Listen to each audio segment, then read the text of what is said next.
370 को हटाने की कोई जरूरत नहीं। 370 का वो ढांचा खत्म हो गया था।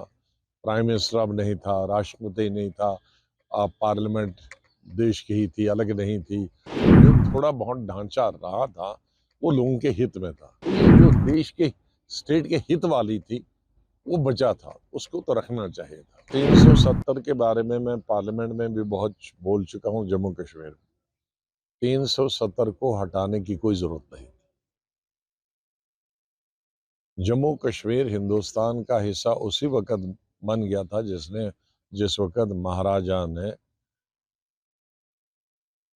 अलायंस किया था या हिंदुस्तान को जोड़ने का गवर्नमेंट ऑफ इंडिया के साथ एग्रीमेंट किया था, पैक्ट किया था उसी दिन। और आहिस्ता आहिस्ता जो 370 में चीजें थी वो खत्म हुई थी बहुत पहले ही।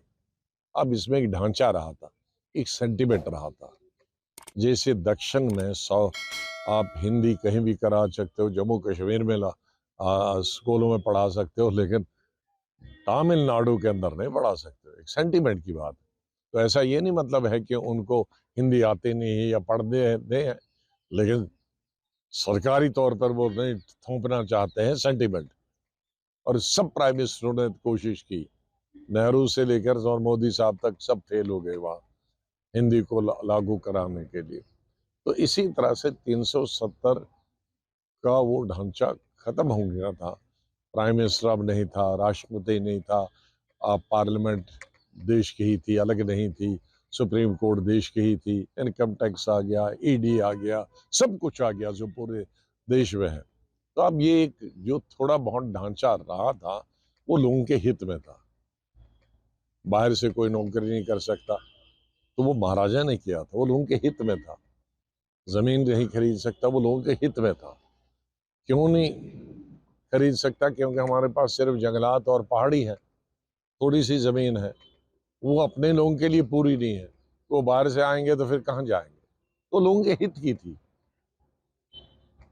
नौकरी यहाँ है ही नहीं, यहाँ तो कोई बड़ी बिजनेस नहीं है कि फैक्ट्रियाँ बड़ी हैं जिसमें 1-1 लाख मजदूर काम करें।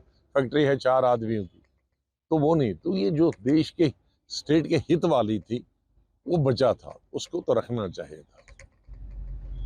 तो मैं 370 का ना जाना ना, वो स्टेट के हित में नहीं था। चाहे वो जम्मू का हिंदू हो या कश्मीर का मुसलमान हो, किसी के हित में नहीं था। जो सच बात है मैं वो सच कहता हूँ। नमस्कार, मैं हूं मानक गुप्ता। अगर आपको हमारा ये वीडियो पसंद आया हो तो इसे लाइक और शेयर जरूर करें, और हां, हमें सब्सक्राइब और फॉलो करना ना भूलें ताकि आप देश और दुनिया की कोई खबर मिस ना करें। तो जुड़े रहिए हमारे साथ और देखते रहिए न्यूज़ 24।